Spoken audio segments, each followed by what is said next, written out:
Greetings from Hopalong Hollow. It looks like spring has finally arrived here in Zone 7A, East Tennessee.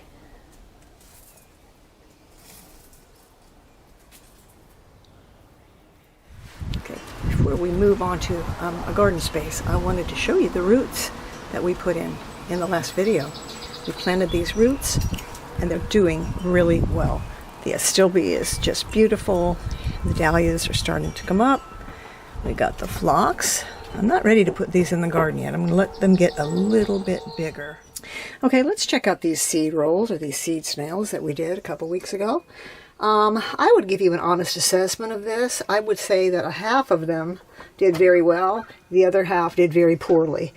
It could have been old seed, and maybe likely it was. It could have been the potting mixture that I put it in. I think if I do this again, I'm going to really lighten up that potting mixture and add a lot of seed starter, like half potting mix, half seed starter, because I think the soil was too heavy. I don't think that it's really doing any better than I did in the trays. For example, these are 4 o'clocks, but my 4 o'clocks in the trays look just as good and just as tall. But I'd say let's go out and unroll one of these, take one outside to the table out there in the courtyard, unroll it and take a look at the roots and see what I think about that. Okay, let's unroll this calendula. And you know what? Might just put some of it on that slope garden. So here we are. Let's just take a look at what happens here. Well, I think this is pretty interesting. Look at that. Isn't that lovely? Oh, that's very, very nice. Very nice indeed. So each one of these can be pulled out. You can see how the roots go all the way down, straight down and sideways too. In all different sizes though. Got some that really grew quickly right here. Nice and tall, and others that are quite a bit smaller. Oh dear, I just knocked some of them off onto the ground. Okay, that's all right. So anyway, the little bitty ones here. Now I could roll this back up again if I wanted to. And just let it keep on growing. And I might do that because it does stay nice and moist. I have to say, it really, really stays nice and moist. What I got here? I've got 1, 2, 3, 4, 5, 6. I have about 20 plants, maybe 25 plants. And that would be a great little calendula garden. So what I might just do, because I don't really have a space cleared out yet, I could roll this back up again and let it grow further. But since I have a couple pots ready here, I'm going to go ahead. See, the idea about this is that you can take this and directly plant it right into the garden. The thing is, I don't really have my space cleared out for it at the moment. So that's why I just wanted to see what it looked like. But I think what I'll do is put some of the bigger ones in a pot. Just carefully separate them. Very nice. That's very nice. And if you do it very carefully, you won't harm it. Nice big roots here. Okay, I took some of them, the bigger ones, put them in pots. I could have put them right in the garden, as I said, but I don't want to at this point. And then I'm just going to take the rest of these little ones that are smaller, and I'm going to go ahead and roll them right back up again and put them back in the greenhouse. I know that a lot of people move the furniture around in their house quite frequently. I move the furniture around in my gardens quite frequently. And when I'm talking about furniture, I'm talking about things like fences, statues, pots, but I'm also talking about plants. Because you can also move plants around your garden if they're not working out in the spot in which they are now living. So here we are at the Beatrix Potter Patch, and this garden changes just about every single year. I do something different here. Moving the furniture around sometimes entails taking something out of one garden and putting it in another, such as these ladders. So these ladders were being used in another garden to hold up some climbing roses. I have 2 of them, 2 of these old ladders. but I really needed some height over here. All right, I took a little break so that I could bring some compost down here and feed these shade lovers. And as I was saying, I went ahead, I snatched these ladders. I've got 2 of these old wooden ladders. And I took them from another garden. They were supporting climbing roses, but I needed them over here for the height, because I just don't have any height in the back of this garden up against the shed. I'm going to concentrate on one garden at a time. This garden, we'll start out with this one, because I want to show you different ways that I personally put character and charm and personality into each garden space, making it a little bit different from the other one. In this case, I am using several different elements. I'm using galvanized metal, old galvanized metal and zinc pots, the old ladders, the old wash tub over here, and the wattle fence. And of course, we've got picket fence too. So what does that make this? Makes it a pretty rustic garden. It's a rustic garden. It's semi-shade, semi-sun. You've seen it many, many times before because I have filmed this garden constantly, but it changes all the time. Every year it's different. I always started out using the wattle barrier fence. When I first built the garden, it was a half circle against the shed.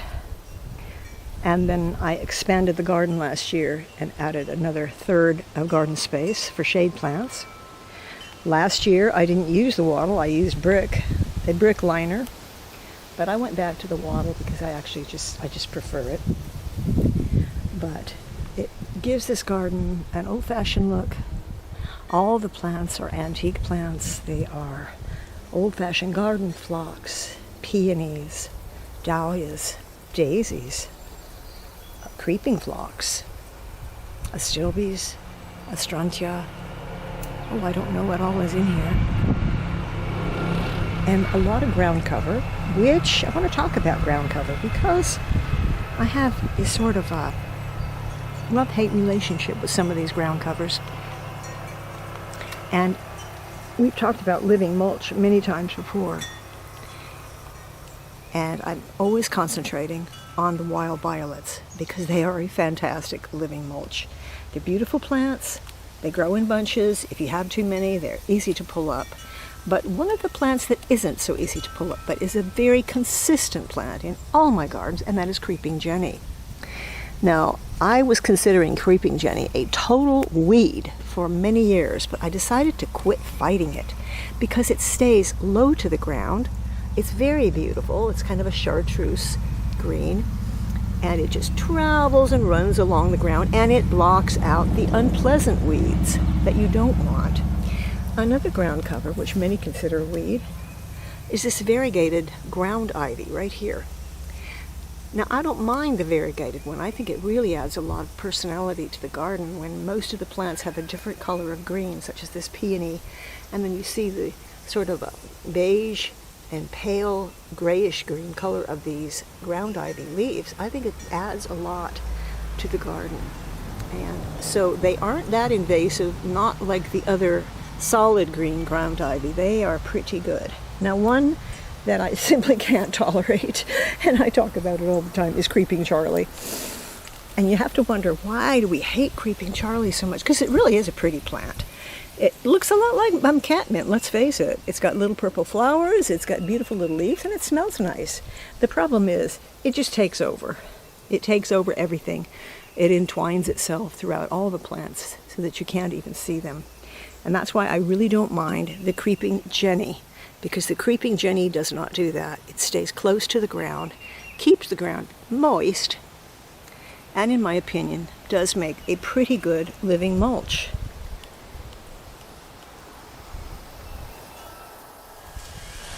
Now, this video is basically about adding charm, personality, and character to your garden to make it uniquely yours so it doesn't look like everybody else's garden. And you don't want it to. You really don't. It's your garden. It should represent you. So not only do the plants represent you, the plants represent character, and they have beauty and charm all on their own. but to add extra things like garden bones, props, statues, fences. That is what adds character to your garden. Of course, chickens always add a little character to your garden. They're not supposed to be in here, but of course, they're always where they're not supposed to be. I love them anyway. Anyway, what we're talking about, adding your personality to the garden, whatever your style is. So you might be very formal. I'm obviously pretty rustic. So what I've added in here are the galvanized tubs, the galvanized pitchers, the galvanized pots, the terracotta, the old ladders, and of course the wattle fencing. And then there's a picket fence back there as well, all sitting in front of a charming little potting shed herbarium. Here are the stilbes I planted from roots a couple weeks ago in a video, and they're doing really great, but I'm not ready to put them in the ground yet. But this is the garden that 3 of them will be going into, because this is shade, and the stilbe loves the shade, and this is a really tall one. So right now they're sitting here in these really cool zinc pots, which I got many years ago at an antique show. This guy had nothing but great garden stuff. It was all from Europe, and oh, he had the best things. But I could only afford at the time 3 of these zinc pots, and I still love them. But they go perfectly with the atmosphere of this garden, which is basically galvanized metal and zinc and terracotta. And my ever-present old wagon wheels that protect my plants while they grow from the chickens. Now I want to fill this galvanized tub with something that will grow up to about the bottom of the window. So about 24 inches or so. Because the phlox that's growing in front of this will get to be about 5 feet. By the time it gets 5 feet, it will be hiding the galvanized tub, but not what's inside of it. So, in early spring, this is a nice bow, a garden bow, a nice prop, but in the summertime, this will be covered up. Now, I've used plastic pots in here because the bottom of the galvanized tub is beginning to rust out, and I really don't want anything heavy in here like gravel or anything like that. I'm trying to keep this lightweight.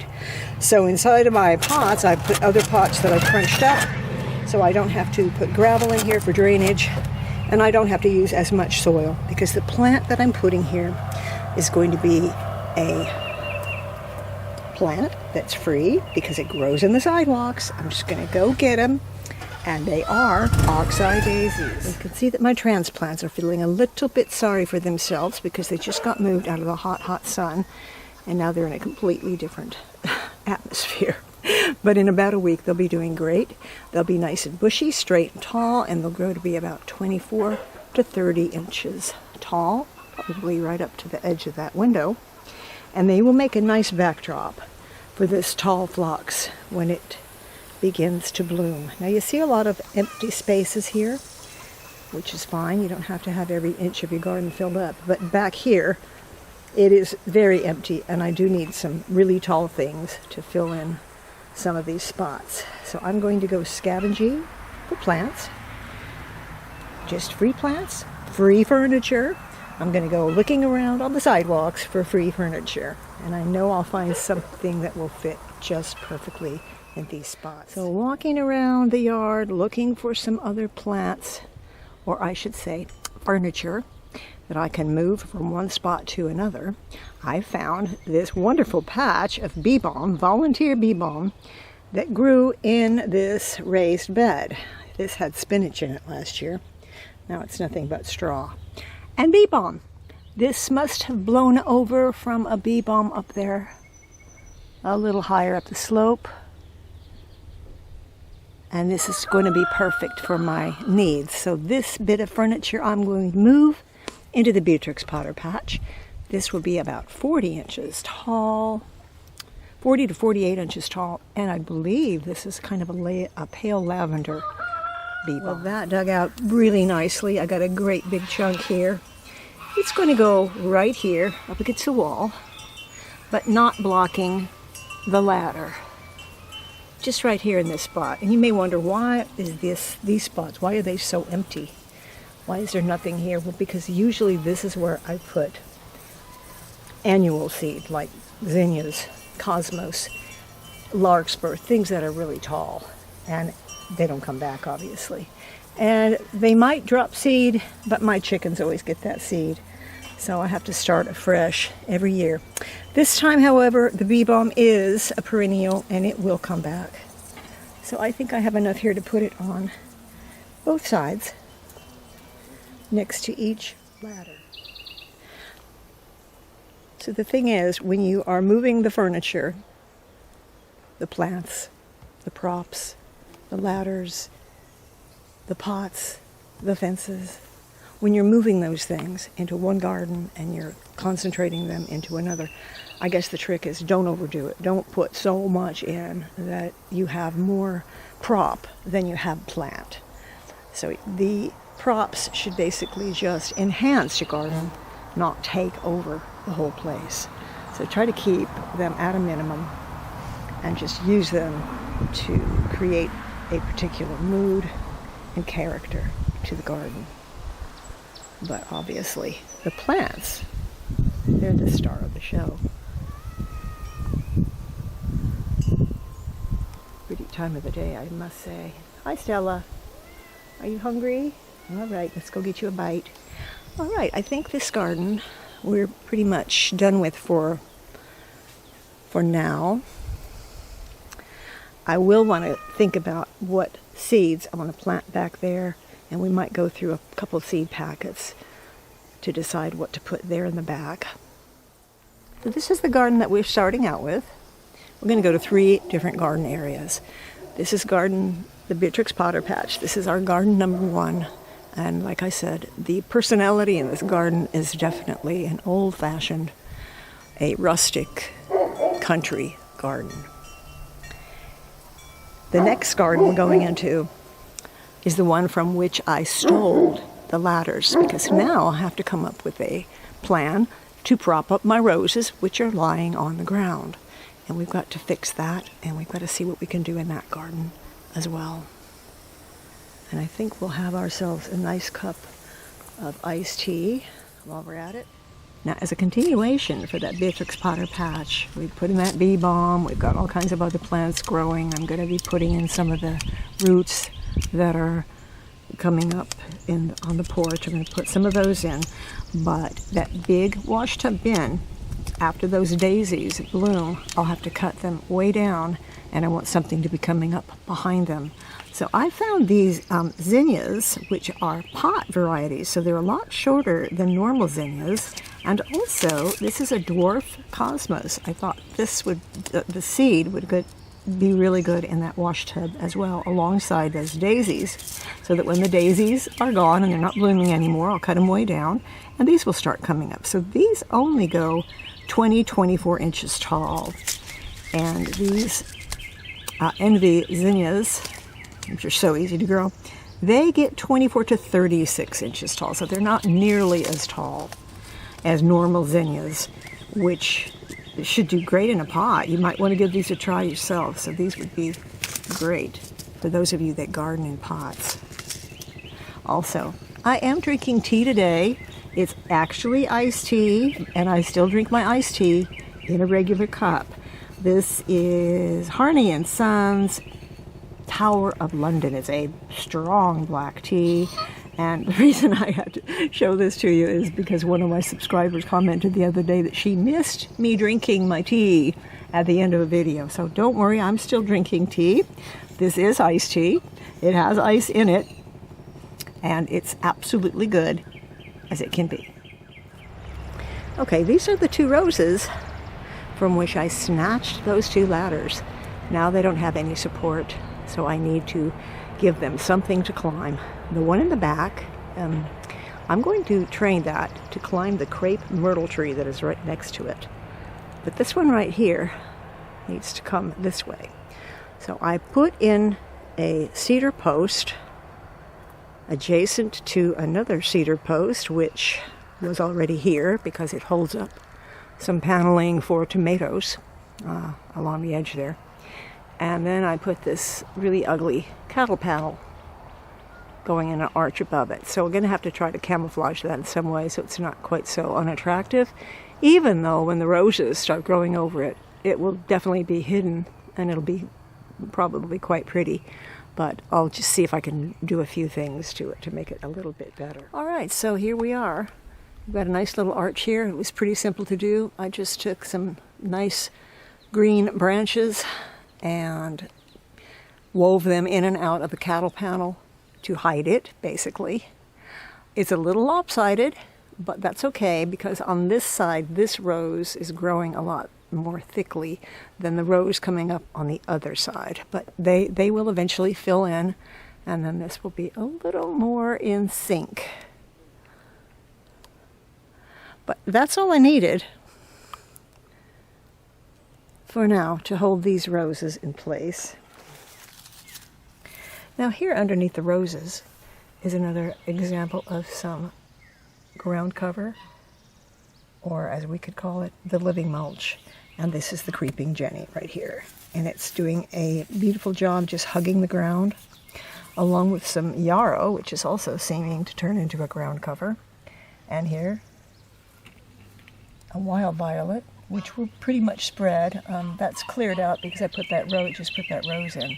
And some liriope. Let's take a look, though, inside of these metal containers in which I planted the roses. Here you can see some rudbeckia, some sedum, and some clover over there.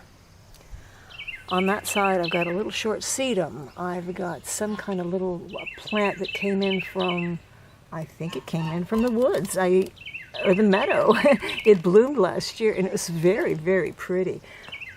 Little tiny white button flowers, and I just decided to keep it. I don't know what it is, but I liked it. But I just wanted to show you all this because this is a perfect example of what cottage gardens are all about. Cottage gardens are gardens that grow of their own accord. They choose, the plants choose where they want to go, and they just drop themselves there.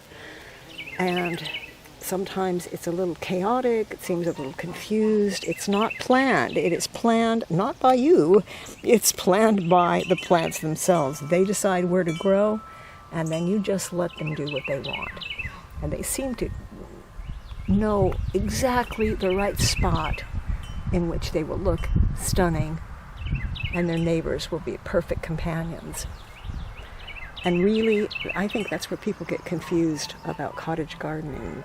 We often say we want an English cottage garden, and that's fine. Everybody loves an English cottage garden. But if you're an American, and most of my subscribers are, yours is an American cottage garden. We don't have little thatched cottages or these little quaint villages with little thatched houses and timber-framed buildings. No, no, no. But you know what we do have? We have wonderful old Victorian towns, Edwardian towns. We have farms. We have great old farmhouses. And they have cottage gardens too. So I say let's embrace the American cottage garden, because we've been gardening in this country for over 400 years. And our gardens have a different look than the gardens. The definition of a cottage garden is a garden in which the plants have been given the opportunity to grow where they want. And if you had a house on the prairie back 100 years ago, and you planted a little garden, and you let those flowers grow and do what they wanted, that was a cottage garden. If you were a settler, and you lived in the middle of the woods around 1800, living in a log cabin with a little piece of cleared land, and upon that land was growing wild roses, and you planted some herbs in there, and you had some mints, and there were some wild bulbs such as daffodils, field lilies, all these things growing in your garden. That was a cottage garden, an American cottage garden. I remember the first cottage garden I ever saw was actually in historic downtown Denver. My mother's friend Anna lived in a beautiful old Victorian home in downtown Denver. And outside her kitchen, she had a little garden. And in that garden grew hollyhocks and snapdragons and spearmints and vegetables, and oh my goodness, what else do I remember? Larkspur.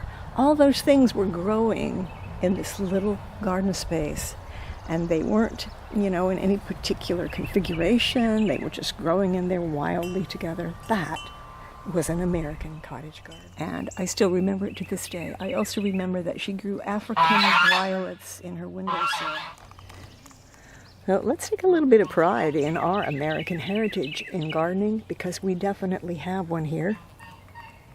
And don't dismiss the American cottage garden as something less than, say, an English cottage garden, because they're equally beautiful. Now, this is the same garden on the slope where we added the steps going up the slope last year, just the rustic stone and timber steps, and planted all these lovely easy grow perennials along the edge on one side, and they are doing so beautifully. Let me show you. Of course, I have a bit of weeding to do, but there's that oregano, which is a wonderful ground cover if you've never planted it as a ground cover, and it has a beautiful purple flower. The bee balm, the sedum, the sage. I put some snapdragons in here. Lots of sage, lots of oxeye daisies. Of course, there's weeds in here too. Let's go up a bit. But what I'm really happy about is the catmint. It just looks beautiful, and it's spread so wonderfully, and it's really, really in bloom right now, and it goes all the way up the slope.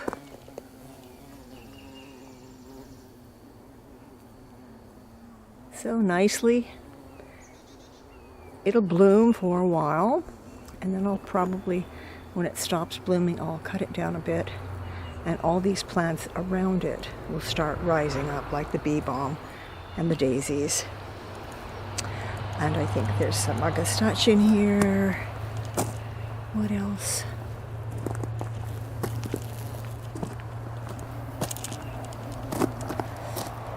Some black-eyed Susan, some yarrow, more oregano. I love that oregano.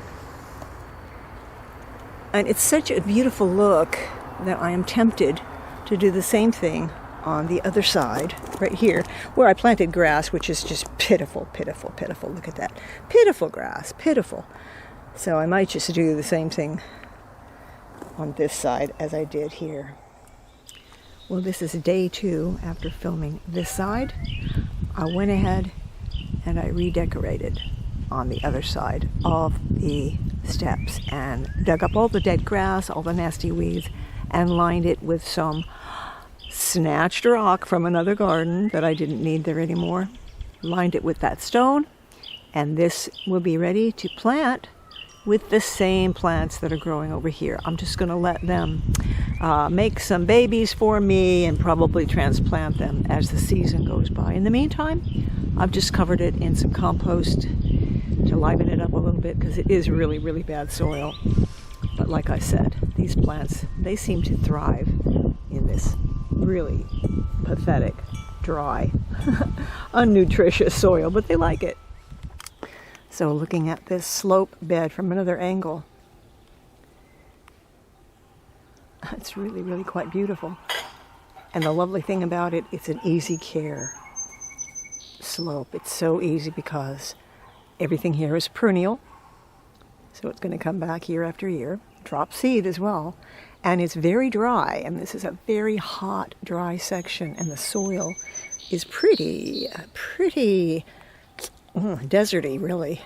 It's gravelly, it's deserty. It probably would be a good place for me to try my lavender, but I've given up on that, remember. I don't do lavender anymore. I do catmint. So catmint is beautiful too. So everything up here likes it just kind of dry and arid.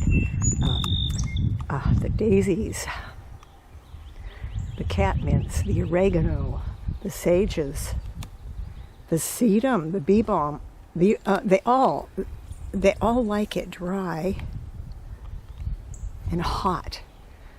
So I don't really have to do much here. I had a couple bits of weeding to do, and that was it. So now on the other side, we moved the furniture. We moved a bunch of stone up there to create a border on the other side of the steps that will look just pretty much like this. Same plants, same 5 or 6 plants.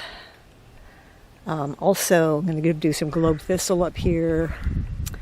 I've got some beautiful blue sea holly. I'm going to stick with blues, purples, whites, and maybe some pink. I think there's snapdragon in here too. And then down here on the bottom are the roses. Now, when it does rain, and when this dry creek, that's what this is, dry creek, fills up, this area down here does get quite a bit of moisture, so that's good for the roses. They do fine at the bottom of the slope. So the room and the look in this garden is completely different than it was last year. It sits under a little weeping mulberry tree, which is just now leafing out. So basically this is part sun, part shade throughout the day. Now, what do all these items have in common? Well, they're all rusty. Rusty wagon, rusty bell, rusty roofs on the stone houses, rust, and terracotta. And that's what ties this all together. And this is an old grass seed dispenser, which last year had beans in it in the potager, and now it's holding geraniums. These pots are all new. I didn't have these before, but they're all different sizes around the area, but they all match, aside from the terracotta. So this has become a completely different look in this little garden room just by moving the furniture around. The plants are petunias, geraniums,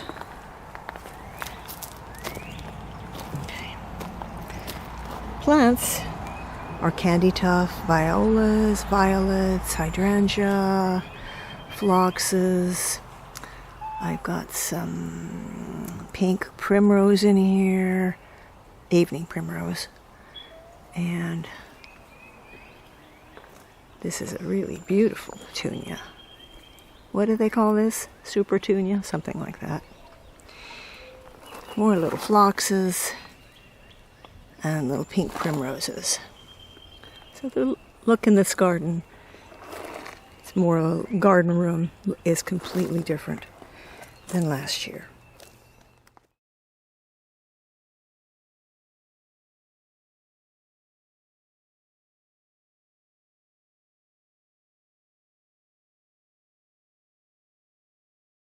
Well, I hope I've given you a few ideas of what you might want to do in your own garden space. Why don't you share it with us in the comments below and let us know how you have turned your garden space by moving the furniture around. What have you done in your garden this year to make it extra special? So from Hopalong Hollow, this is Jerry, and we will see you next time, probably in the art studio.